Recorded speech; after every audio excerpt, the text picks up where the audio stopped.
We are live, everybody. Hello, and thank you for stopping by yet another Wednesday night edition of Massachusetts Beer Reviews and Company with your host, Thomas Meadow 75, and this is your Massachusetts Beer Reviews and Company. Today, as usual, we have Michael Komaroff, which is our special guest and our correspondent today for a particular reasoning from Brooklyn, New York. Hello. And also, I almost said Jerry Fort. He should be here, but he's not. And we got William Kepley from down south, North Carolina. Hello. And I say that Michael Komaroff is our special correspondent tonight from Brooklyn, New York, because we're looking at a beer. We're looking at a brewery out of Brooklyn, New York, like we did with Brooklyn Brewery. But this is a little different. We have Sixpoint beers this evening. And my Sixpoint beer today, and they say on it's Liquids. There you go, sure. They call it Mad Science, these beers. Formulated by the Mad Scientist, Sixpoint Brewery, Brooklyn, New York. My beer is their Tesla, which depending on where you look, it's considered a India Pale Lager or just plain old American Pale Lager. What do you have, William Kepley? I have the Resin Double IPA. Woo! Introduced in 2012, 9.1% ABV, 103 IBUs. And I believe Michael Komaroff has a special edition version from the brewery only of the resin. Is that correct? Yeah, it's called DDH Resin. And also known as double dry hopped resin, and it has the same exact ABV and IBU as Williams resin. Excellent. So you live in Brooklyn, New York, and you enjoy Sixpoint beers. So what is your, and you go there a lot, what is your experience with the Sixpoint? Well, it started out, I went to a beer tasting at a local place called Beercraft, and they were there. This must have been, they started in 2004. This must have been either their 4th or 5th anniversary. So this is 08 or 09. And they brought all kinds of stuff, and it was, I'd never been to this place before. So it was my first exposure, and the brewers were very friendly, and we got to sample all their beers. And they talked about their future, and they've come a long way. It's 2018. They've been, I think, selling their beers at least 7 or 8 years in cans, something like that. And now in this last year, they're starting to do these series where they sell via an app. You buy the beer on Monday and you pick it up on Saturday. And that's what this is. And some of the other beers that I've done, Sixpoint, have been purchased the same way. Excellent.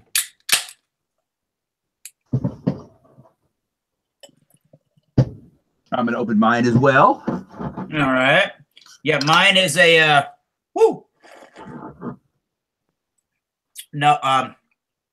no pun intended, but that's a heady topper of a beer.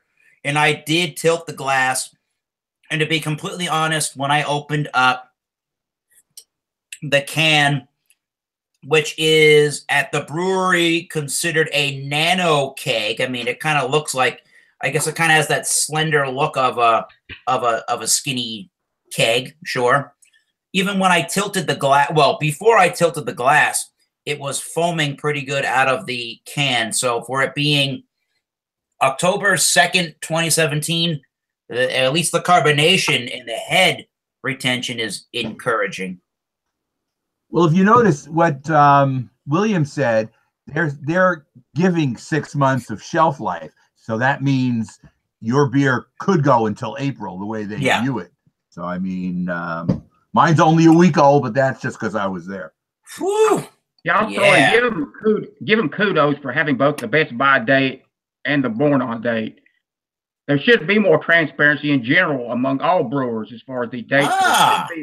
It shouldn't be something that's like the CIA uh, you know, Like it's a conspiracy. Right. And they responded. They actually, at one time, they had a 9-month best buy date. At one time, they had a 1 year. And because of a response to the crap, the people that drink the beer, they responded, give us something, better, more realistic. The 1 year, I think, was really based on exportation. European Union demanded something of that sort. So that is actually more like a batch code. But the 6-month now, having both dates on there, like I say, thumbs up to them. There should be more transparency in general among all these brewers as far as giving customers more information to get the freshest beer they can. That I agree with.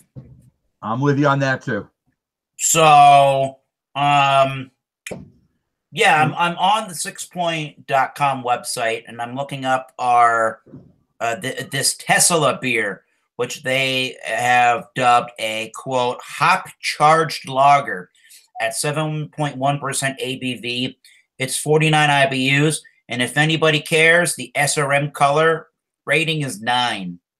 And they say, they don't really say anything about what kind of ingredients that they're using in this particular beer. But what they say is, we harness the sun's energy, challenge the power of malt, and charge this beer with tons of hop energy and sent it surging around the globe.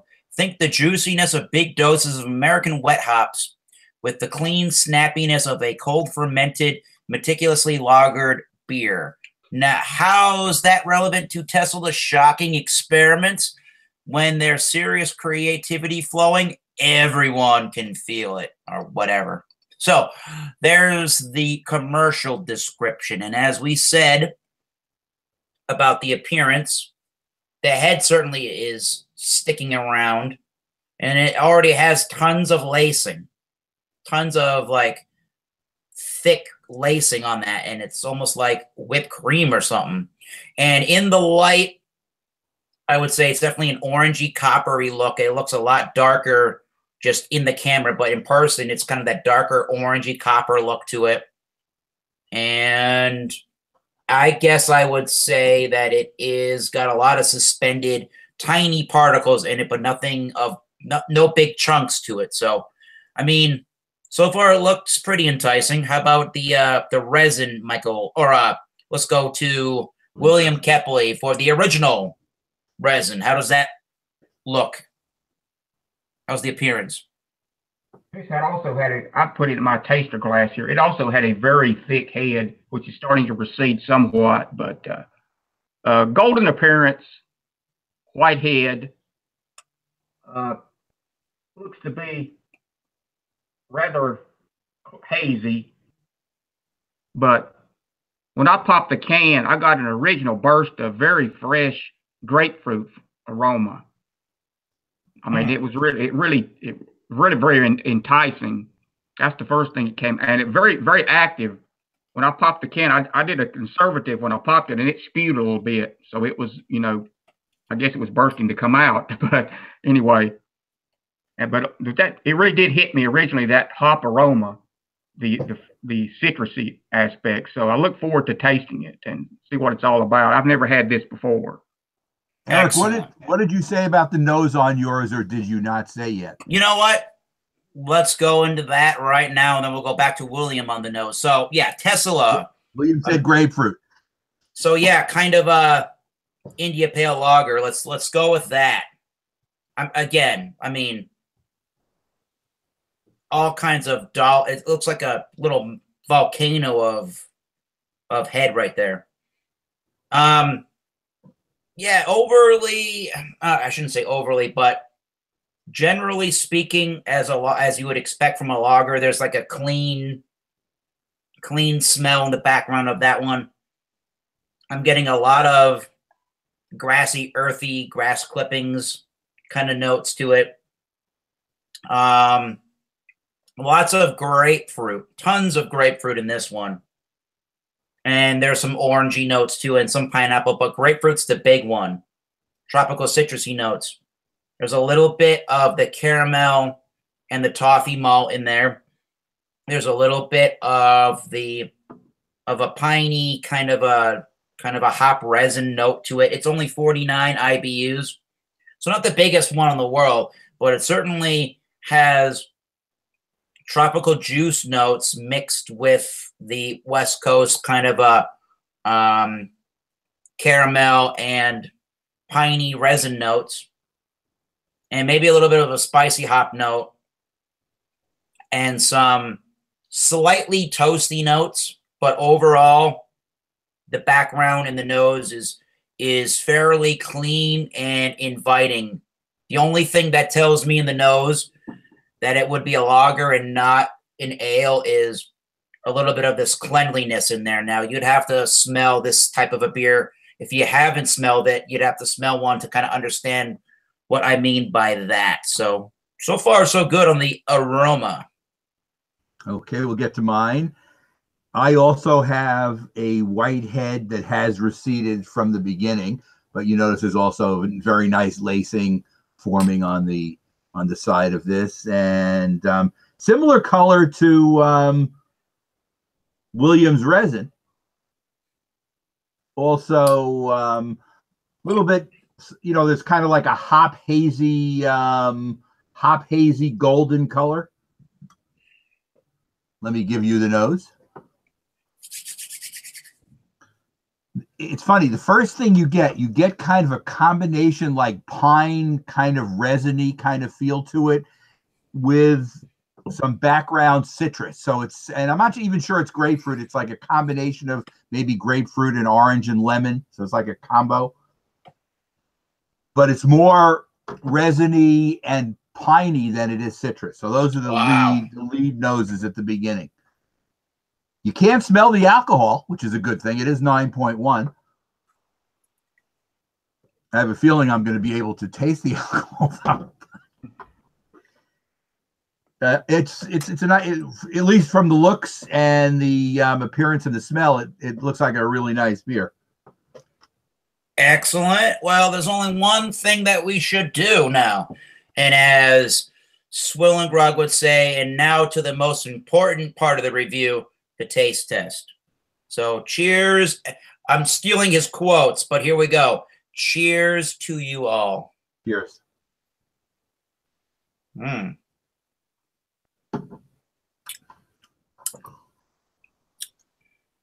Pretty hoppy for canned on the 2nd of October 2017. I gotta put that right out in front. Definitely bigger taste than 49 IBUs, I would say, on Tesla. Yeah, this is a pretty yeah, I'm surprised how well this is held up.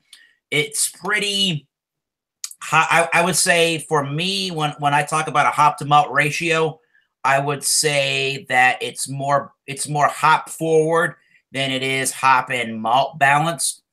There's tons and tons of oily hop notes in this. Tons of pine sap and resins and oils in this one. And they linger around for a good long while. So in the back of your throat and towards the end of your tongue, you're getting all this pungent, grapefruity, piney oils that are just lingering around.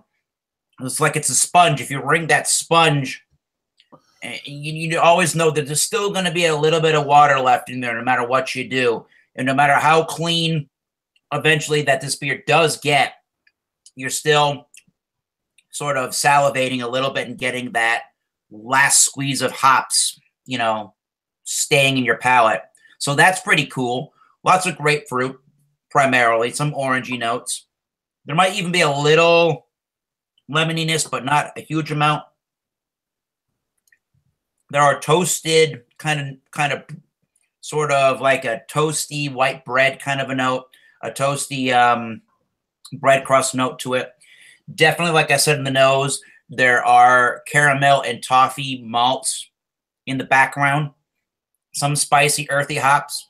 And there just is a general sort of a non-cloying sweetness in the background to round out everything. So, I mean, if you like if you're more of just a plain old lager, American style lager beer fan, this being called a lager probably won't do it for you. If you're a bigger hop head and you really like bitter beers, so far this is a great one for you. I usually like, personally, more of a balanced beer. So if you like more hops and malt in balance, you still could like this one, but maybe not quite as much. I'm just going to sit back and relax and enjoy the beer, and we'll come back for final thoughts and grades. But let's go straight to the original resin from William Kepley.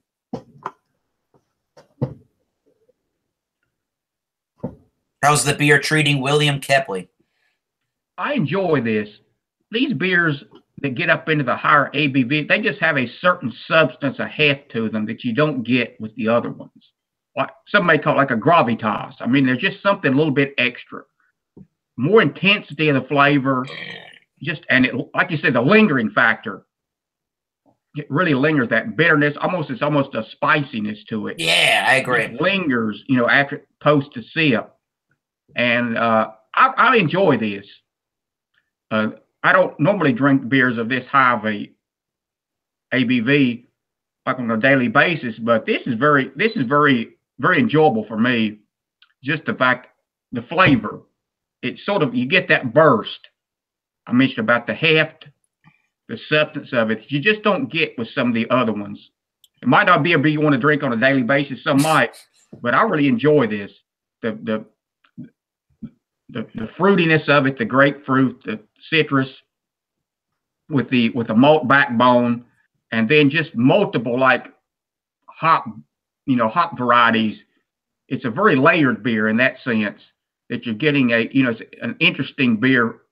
It's giving the palate a workout, so to speak. But I'm enjoying it. Well, excellent.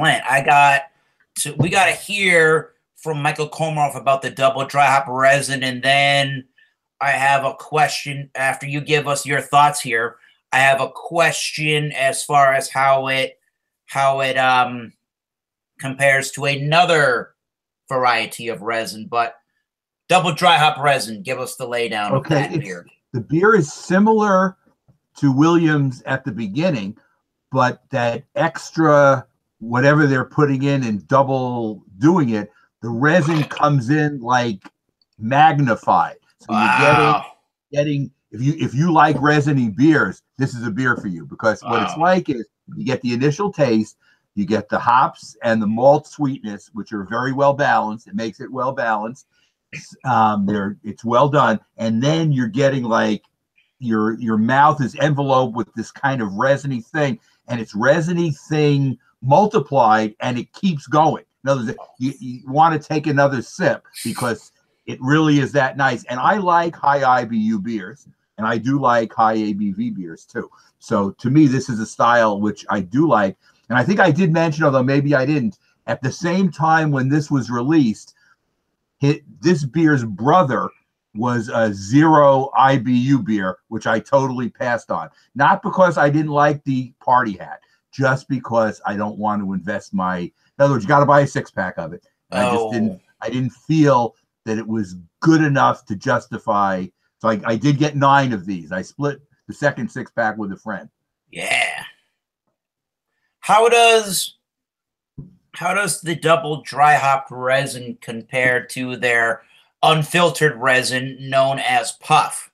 Okay, the difference with the puff, I think, the puff doesn't have as resiny a feel. It has resin in it, but this is like all resin.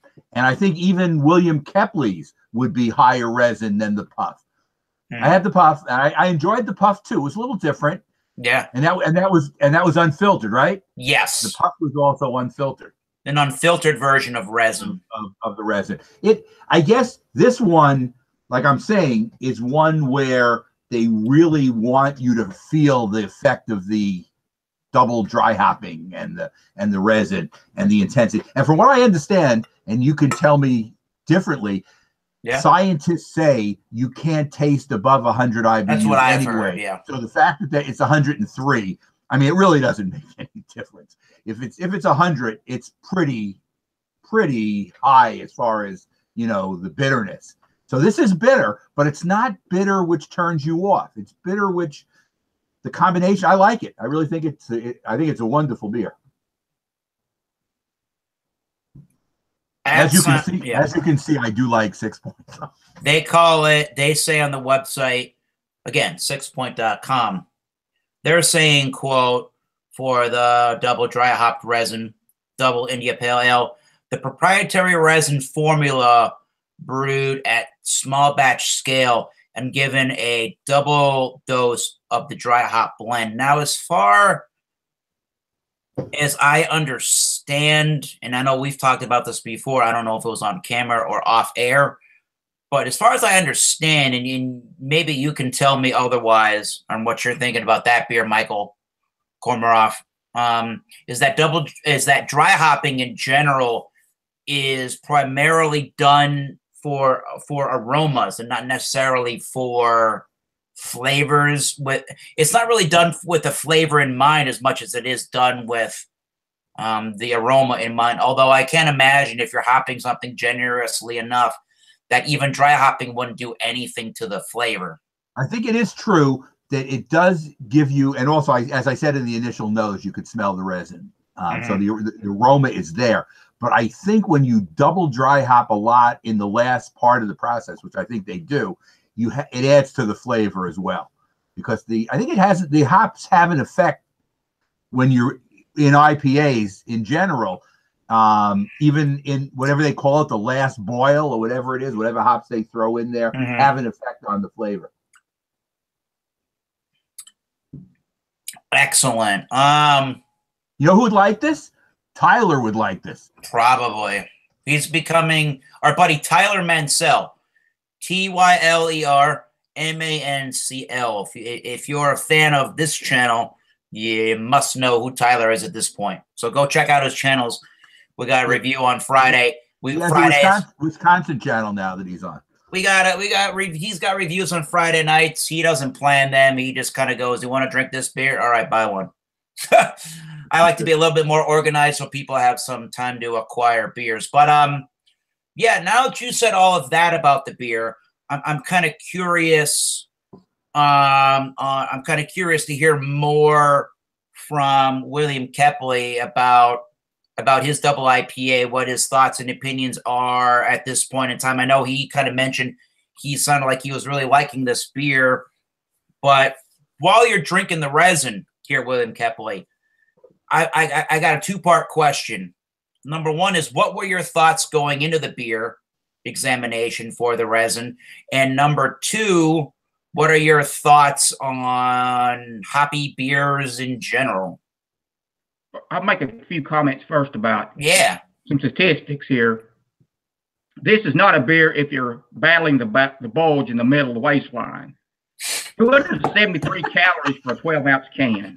Battle of the bulge, baby. 273. So roughly 3 light beers. Woo. 3-to-1 ratio for that. Even in the alcohol, practically. Right. And Rate Beer gave this a rating of 4.12 out of 5, exceptional, based on over 4,800 ratings. So that's a pretty good sample size. And Rate Beer, 90 for the style, 97 overall. Wow. Untapped gave it a 3.99. So it universally has gotten good reviews from the online community. And this was speaking of this was the first craft beer to be released in a sleek can, the same height as a 16-ounce, but with a slender profile and 12-ounce capacity. It says the lush green background conveys the green hop petals, while golden brown accents symbolize the precious resin inside each cone. Like that, the green versus the gold. So they did have there's a method to the can design. Excellent. But getting back to going into it, I anticipated I would like this. I like beers with a lot of flavor. And when I drink a craft beer, I'm expecting something a little bit more, because I drink the regular lagers, the adjuncts and stuff. So when I do drink a craft beer, like I said, I'm expecting something extra. And to me, this provides that. Like the heft, the substance, the intensity of the taste. So it pretty much meets my expectations. And I would get this again. I'm glad we can get it in this area. Yeah. So next time I probably will pick up. This was a single I got, and I would get a 6-pack of it with no problem. Woo! All right, William. What's the carbonation like? I would say medium. It's not fizzy, but yet there is some definite carb. You know, the tingly mouthfeel on the tongue, just about right for me. And I drink at a temperature I think is pretty much optimal. I left it in my cooler for a couple of hours, and so I think I'm getting a pretty good representation of what the brewer would want as far as the drinking temperature. And to me, it's right on. It's on point. Yeah. It's certainly refreshing enough, but yet, you know, it's not that fizzy type that takes away from you know, the flavors that you're getting too. You know what I would guess is that, and because I'm kind of like Michael Komaroff, where I guess we're both certified hopheads. Sure. I would imagine that even with the Tesla that I'm drinking, like an IPL here at this point is probably what it's basically called in style. I would guess if this was not from refrigerator temperature, if this was more towards a room temperature, I think I would guess that there would be a lot more of a caramel malty toffee consistency. It might even kind of taste a little bit stickier in the mouthfeel, and it might be even more, as all of our beers kind of have in a way, more hop resins, or the way that I like to call them is a hop oily. I think the more the hop oils would show up when it warms up. I think would that be your assessment of a lot of the hoppy 6-point beers, Michael Komaroff? It seems that you were reading at the beginning like they're mad scientists. So what they like to come across with is in their earlier stages when they were first brewing beer, they were doing the same kind of thing they did with this in a small batch until they, you know, were happy enough with the beers that they selected and, you know, went into full mode where they started, you know, mass selling the beers to more markets. But I think if you look at their whole portfolio, maybe half of it are IPAs and double IPAs and IPLs, which do have kind of like a hoppy front. And I think they use the hop oil, the resiny kind of thing, as one of their feature items in the beers that they do have. And they've done a good job with whatever type hops they're using, whether they're using, you know, or dry hopping them extra, whatever, to get that effect. Yeah, most of these 6-point beers that I've had, I'm looking on, again, on sixpoint.com. I must have had Bengali before. That's the standard IPA. Yeah, I've had the crisp before. I've had that resin and the puff. I've never had what's called Alpefolo, which is a Helles lager. Tesla, Puff, which is their cloudy, unfiltered resin. And I feel like I've had Global Warmer, which is a cloudy red beer. I think I've had the Abbey Gale. I think I did. And I think that's really it. So most of them, as you were kind of saying, Michael Komaroff, they do have like this hoppy, oily thing that makes them, I don't want to say unique as opposed to pick up brewery in San Diego area, like maybe trying to think of the name of it, like a Green Flash or Ballast Point, like that, or yeah, I'm trying to think of the brewery that got bought out by Green Flash. It'll come to me. Alpine, something like that, where it has a lot of that pine. I kind of almost think of that resiny, oily flavor as kind of having that classic pine note to it. And these kind of have those things to it, but it's not so piney forward where at least in the Tesla, it's not so piney forward where it kind of goes to that spicy hop area. I think in both Williams and mine, you have to like the hop oil effect to like it, because otherwise you're going to feel it's overdone and you're going to be bothered by it. It's not going to be balanced enough in the malt. It's not going to be balanced. But what I'm finding with this DDH is the malt sweetness that's behind it is doing a really good balancing act with the hops and the resin, and it really comes across to be a very well-balanced beer.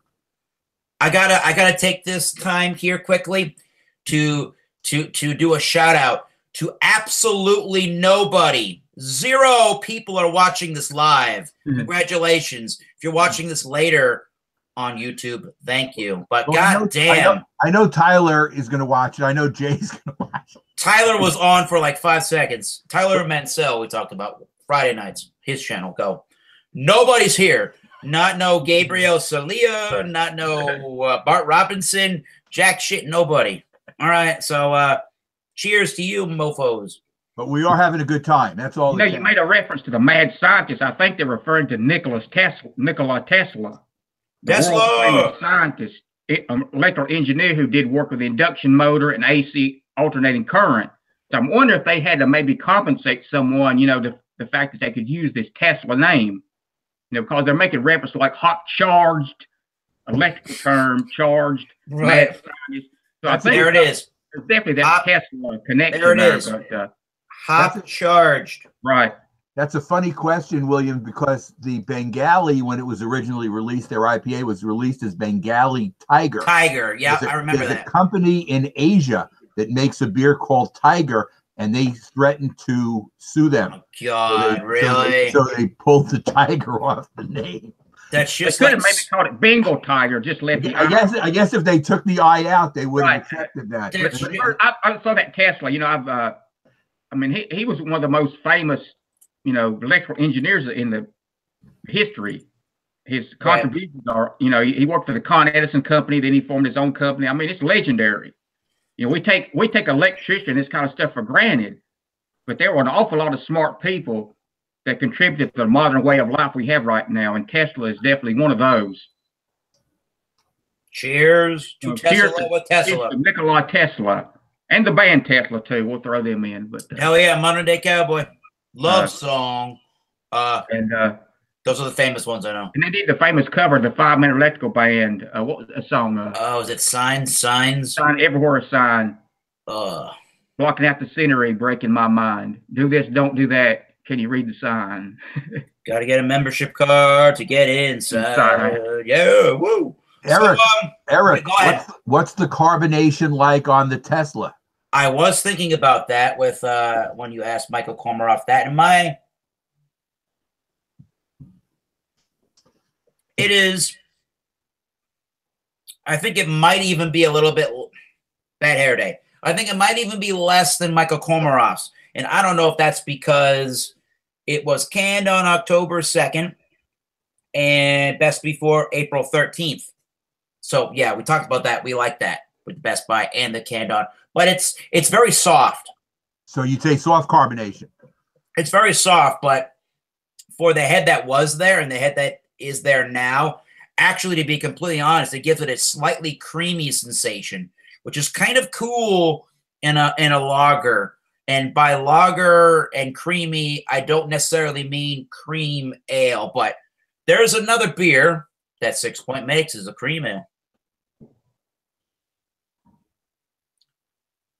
Yeah, they're very, very easygoing on the carbonation. I was holding it a little bit on the tongue. I like to do that because I can really tell what kind of some people talk about a carbonation burn or a carbonation zing. It is crisp, but just not very crisp. The carbonation, one thing I've learned about the more I drink beers is the carbonation works hand in hand with the temperature of the beer. So you could, that means so much to it. And also that, the bitterness of the beer also, I think as it warms, some of the malt character comes forward. The toastiness, the caramel and such. And, that crisp or spicy hoppiness sort of takes a little bit of a back seat. So you can actually, by temperature and stuff, you can sort of fine tune how these beers taste by, just the way you drink them, the temperature you drink them.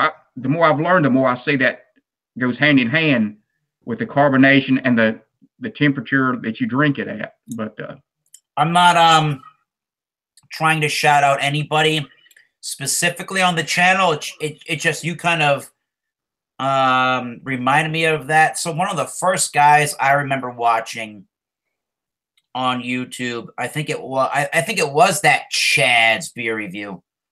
Chad with a Z, and now it's got numbers. I forget his. Talking about Chad, who was upstate. Yeah, upstate New York. He had a theme song. Yeah, whether it's a lager or an ale or an IPA brewed in France or something like that.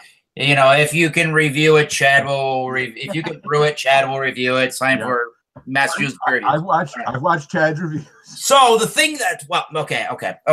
See it, Chad. Okay. The thing that I was trying to mention here is that he was one of the first guys when I watched a beer review that sort of did a 2-part beer review inside of one video, which was, here's the beer cold, and then he kind of let it warm up, and then he would give you the review of the beer when it warmed up, which is kind of I kind of started off doing that, but it's just kind of like, yeah, I'm just going to review the beer anyways. But it's still a cool thing to find out what happens to the beer as it gets closer to room temperature, or how it holds up over time in the glass. And I think William Kepley, like I was kind of saying about this beer earlier, I think as this one's going to warm up, it'll definitely have more sticky resin, toffee notes, and the oils and the hop notes are just going to scream out of it even more when it's warmer than cold. Yeah, I think it's irrelevant to do that, because especially with these higher ABVs beers that you don't guzzle. I mean, it's to be enjoyed, sort of savored, you know, and so that it can change a bit quite in characteristics as it does warm up. And it's interesting, though, sometimes to sort of make your own mental comparisons as you drink it, the differences that develop as you know, towards your finish. I'm finding, Eric, as I drink this DDH, that the coating effect on my mouth seems to be getting more intense too as it warms up. So sounds good. I guess it's the hop oil. The hop oil that's in there. It's just you know, it fills both your tongue and your inner, you know, everything. So how does that rate? How does that beer rate? How does it rate compared to other Sixpoint beers?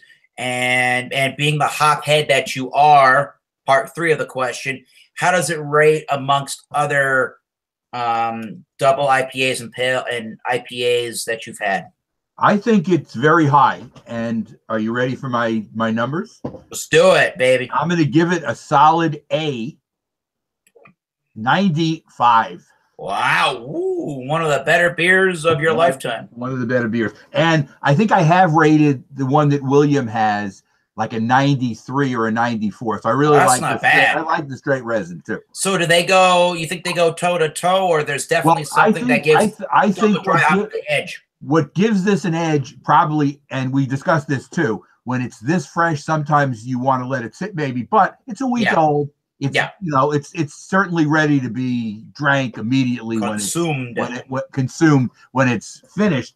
But that extra resin hop oil thing is what brings it up a couple of points over the resin to me. But the resin is an excellent beer. Yeah, I've heard a lot of people, especially when it comes to the, oh God, Trillium. Oh, Trillium. Where is it? There it is. Trillium. I heard a lot of people talk about, and I've had Trillium beers the day that they were canned, and I put them in a glass. So there you go. I have some experience with that, and I never thought about it till really, really recently. Must have been when I think I saw some kind of YouTube video where people talk about, and now I've heard about it. People talk about they will buy the Trillium beers or a beer like that really, really fresh, and then they'll let it age, or should I just say sit in their refrigerator for like 2 weeks before they drink it, because it'll almost be like so green and ripe tasting, almost like too ripe of fruit and too green of an earthy note to the hops, where people can't enjoy it quite at that level. But if they let it age or sit for just a couple of weeks, that sort of that edge of the hop dies down a little bit, where it gives it the flavor that you're looking for. But You know, I like both really green, vibrant hops because it's like, wow, you can really tell how fresh and good the ingredients are, or you can let it sit and mellow and balance a little bit. So how does any of that relate to Tesla? Hop charged lager, India Pale lager, let's say. There's two ways to look at this. What's my personal preference, and what do I actually think of the beer as it's presented? Personal preference would be to have much more of a malt, not complexity, but much more of a malt diversity. I think as it stands, it's a little better warmer. More malts come out. But I think as it stands in general, it could use much higher malt-driven sweetness and driven flavors to it. It's only 49 IBUs, but to be completely honest, it tastes like much larger amounts than that. I like how clean and crisp it is. But as I'm making that puckering, chewy, salivating kind of sounds, it just, like I said with the sponge, it just is wringing out all of that hop oils and just leaving it in your mouth. So you have to really, really like that flavor to really get the full effect of Tesla lager. So it's a really good beer for what they're doing. I'm thinking 83 in the back of my mind, so let's just go with 83. I think it's too unbalanced of a beer for my liking, although if somebody offered this to me, I would not pass it up. And I guess I could drink a 6-pack, but I wouldn't necessarily want to buy this. I think I would much rather drink resin. Is 83 a B minus? Yeah. Yes. Let's go with a high B minus on that. But again, there's nothing wrong with the beer. I think my personal preference is a little off of what probably the beer actually is. So it doesn't even taste 49 IBUs. Like I said, it tastes much higher than that. But if they're trying to make a hop-charged lager, that's exactly what they did. So they hit the nail on the head for what they did. I might prefer more malts and more crisp cleanness in a lager, but there you go. William, are you ready to rate yours? Yeah, what are you going to give that rating? I've been thinking about it sitting here as I drink more of this one. I haven't drank enough of these style, the double IPA Imperial, to really give a rating based upon the style. I'll just tell you that I liked it. I would say it's a 95 for me. Okay. Yeah. Woo. Okay. I enjoy it. Like I say, I like flavor, and it's to me it's interesting. And the more I drink, I'm starting to. I think it's the abundance of the hop resin, the oils. There is a funkiness to it.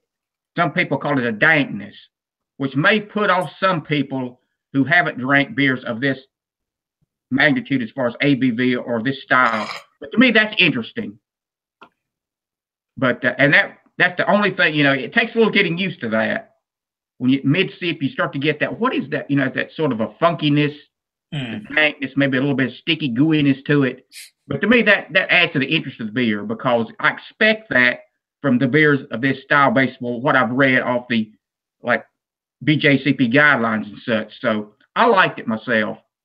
What it is, and mine also has the same thing, is it's the combination of the way they've used the hop oil and whatever their last stages in mind, where they've for the nose to add to the nose of the beer, but it has to, like I say, Eric, has some effect on the taste because if you put enough hops in, it has to affect it. That's what I'm guessing on that.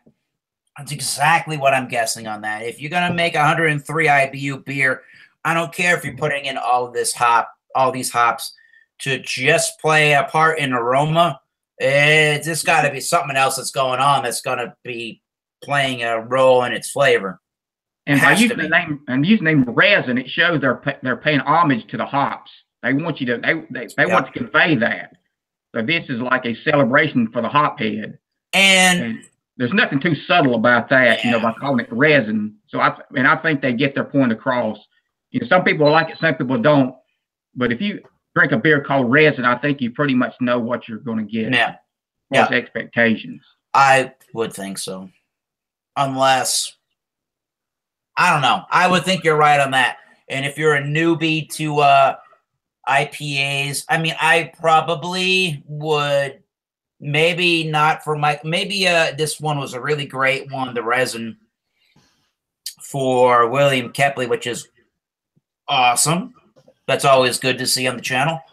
But I guess I wouldn't necessarily want to introduce a new person into IPAs or double IPAs into resin as their first introduction to hoppy beers myself. But if you end up trying that beer for the first time, you never had hoppy beers and you like it, that is pretty awesome. You must have a real, I don't want to say a really refined palate, but you can take some bitterness and complexities a little bit, which is not often seen in the conventional drinking of beer community, where it's not craft related, nor is it review related. So that's cool.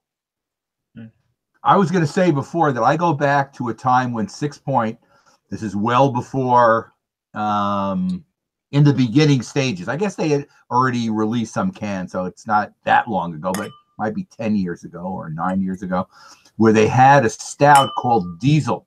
It's now been it's now discontinued. You know, now they make, well, it was good at the time, but it's kind of, I guess they outgrow some of their beers. Yeah, too, sure. You know, sure. This was then, and now they do stuff like we've actually, I reviewed one with those barrel aged porters. The 4-bean. The 4-bean, the 5-bean, the 3-bean. It's kind of interesting. You wonder about William, if William would like some barrel aged stuff too, if he'd get into that also. I did have the Goose Island one. That's the only one I've had of that, and I enjoyed it. And you liked it, right? I liked it. And like I say, you know, to me, beer drinking is just an adventure. It's like, and I don't want to exclude anything.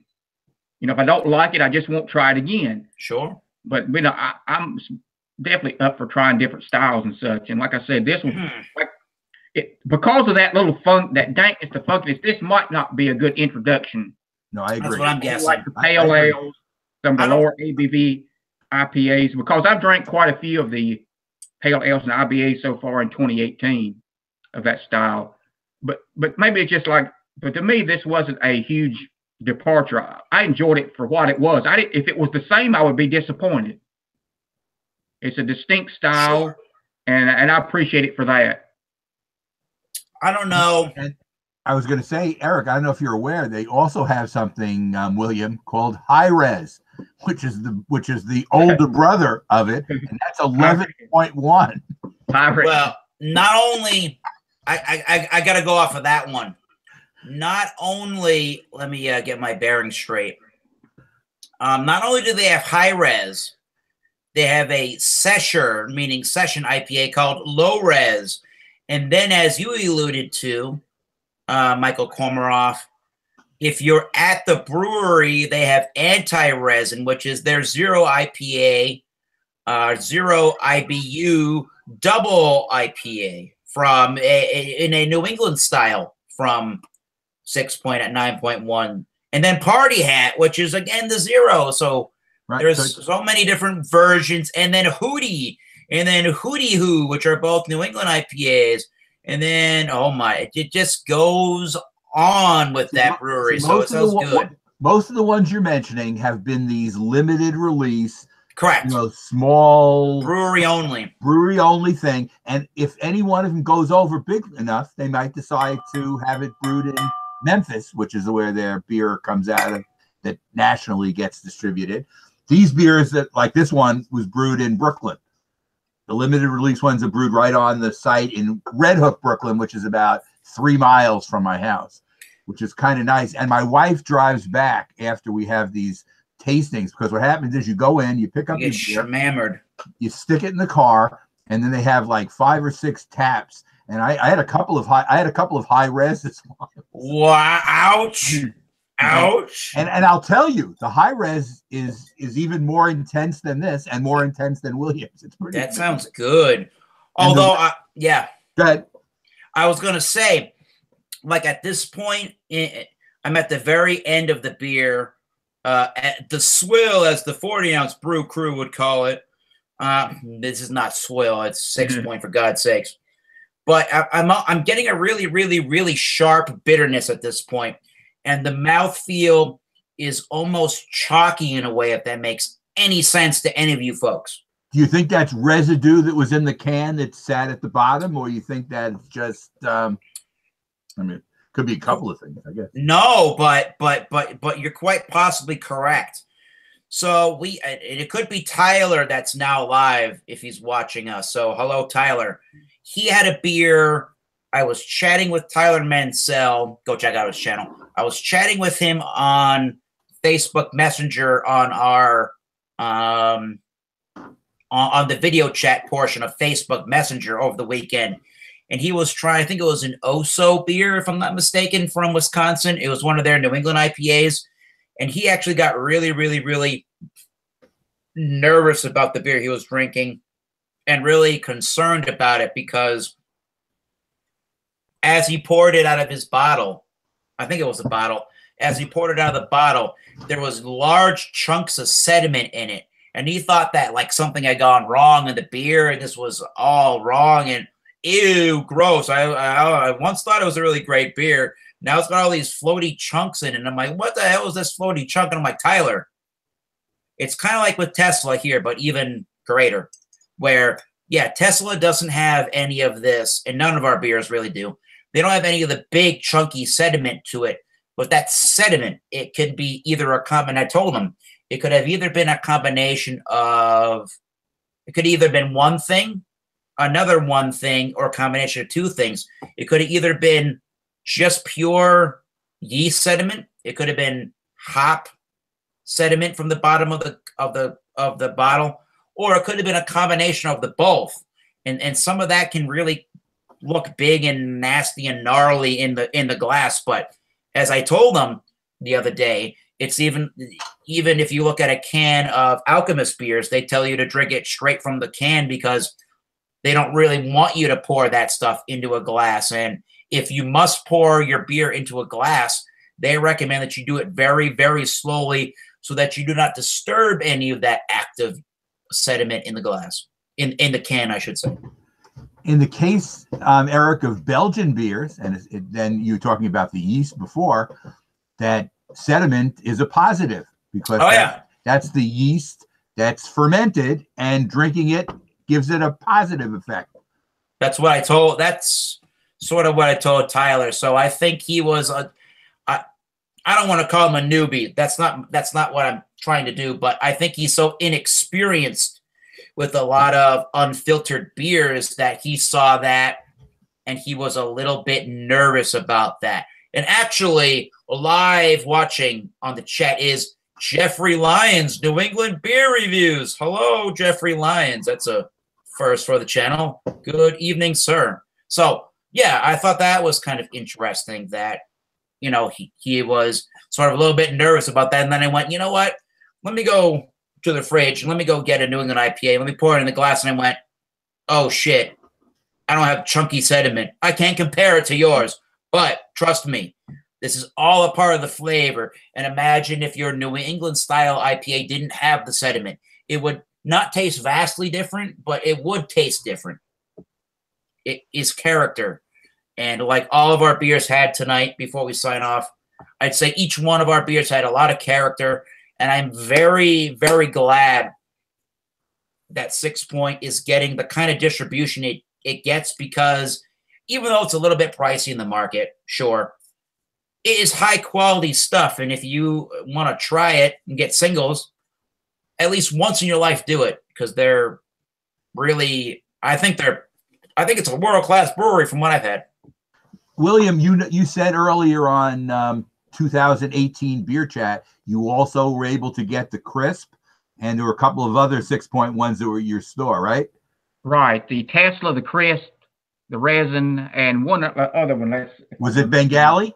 It was a Bengali, sure enough. Okay, because you should try the Bengali too, because it's in your wheelhouse. I think so. A balanced IPA. What you described in IPAs. It's a well balanced. I think it's 66 IBUs and 6.6%. Right. I think so. And one thing, what little I've read about this brewery is I've been impressed. The fact that they respond to customer requests to have both a best by date and a born on date. Yeah. The fact that they will tweak their beers and readily admit it. The whole idea is trying to, improve without being, afraid of, if we change this, people might think the other one's inferior or something. They're just trying to make the best product they can. I think they're in it for the right reason. I've been impressed by what I've read about the company. They want you to report if you find an old beer. And there was an anecdotal story on the Beer Advocate where this guy did. A couple of days later, he looked out at his front door and there was a 10-pound box sitting there. They had sent him some beers and a T-shirt. Wow. 3 of their varieties that said he weighed about 10 pounds the box. Wow. So, that was a forum section on the Beer Advocate about code dating and stuff. So I think that they're trying to do when they convey the fact that they care about what they're brewing, they care about their customers. To me, that's a big thumbs up. So kudos, and I want to try some more of their beers. And actually, William, you're closer to the place where most of their beer is brewed in Memphis than I am or Eric is. Right. Not that Memphis is in your backyard. It has to be 400 miles, I would guess. It's more than that because being the far end of the. That's in the western part of Tennessee. It would be 250 probably. So it's probably 550 miles. Okay, but it's more. I'm more than 550 miles. Yeah. In other words, yes. I'm able to get in this area. I happened to see that. I wasn't sure, but I'm glad I tried. Like I said, I'll definitely probably look into the Bengali. I think that would be really good. I think so. Eric, one brand you didn't mention before, they make something called Jammer, Jammer. It may be something that may be out of production, but it's their, trying to think what it's called, what style it is. Jammer. Is it I see it. Yeah. Jammer is our good buddy John Anile's favorite style of beer. The Goza, which is spelled Gose. Very, very low alcohol. I think it's like 3.5 or 4%. 4.0, 16 IBUs. Right. It's a good beer, but again, you have to like that Goza style. Some people like it, some people don't. Yeah, the first time I ever tried a Goza was Otra Vez from Sierra Nevada. Right. It basically tastes like prickly cactus pear juice mixed with salt water, which kind of turned me off from the style, but maybe I got to just try the right one. Some of them are more salty. Some of them have different characteristics. A lot of them have sea salt. So, yeah, I say success on this beer review. Great examination, folks. And for the next 2 weeks, if everybody or we can do I have the next 3 weeks planned out. Next week is sour, right? Yes. Beyond the next 3 weeks, I don't have an actual plan, so we can talk about that off air. But so for the next 2 weeks, or for the next 3 weeks, next week, we have sour beers. And then in 2 weeks, we have the beers of Samuel Smith. I know you did a Samuel Smith beer during our British invasion, but yes, I did. Feel free to obviously bring another one. And then in 3 weeks, this is really even more than Sixpoint. This is going to be up Michael Kormaroff's wheelhouse. We're going to do a tribute to a great classic group on Facebook called Regular Ass 2.0 Beers, a piss-free zone. If you want to bring, you know what a regular beer is, so bring one. If you want to bring Sam Adams or Harpoon as a regular ass beer, I guess I'll let it slide. So bring a regular ass beer that's considered somewhat crafty if you want, Michael. And I may be away that week, so I may miss that one. Not because what you're doing, just because I may be in Florida on vacation. All right, well, drink it up in Florida. So I will watch your review after it's done. All right, those are the next 3 weeks, and maybe William Kepley and I will be drinking malt liquor. Who the hell knows? So, one thing about this one is the resin is the hops they use in this are sort of old school. They're using Cascade and Centennial hops, so there's nothing revolutionary about that. But then when you pile on the hops, it really sort of a hop bouquet. That's really what makes this beer the difference. But the fact that they're using the old school, to me, that's fine. They're using old school hops, but they're just tweaking the recipe by, the addition of extra hops. And I think Agreed. Agree, Michael Kormeroff? Yes, I agree. And everybody keep buying that 6-point. It helps the local economy. And until next time, I'm out of beer, but keep tasting those great beers. It's been a blast. Cheers. I, Michael Kormeroff, Brooklyn, New York. Here, William. William Kepley, North Carolina. We'll see you soon next week for Sour Beers. Cheers. Cheers.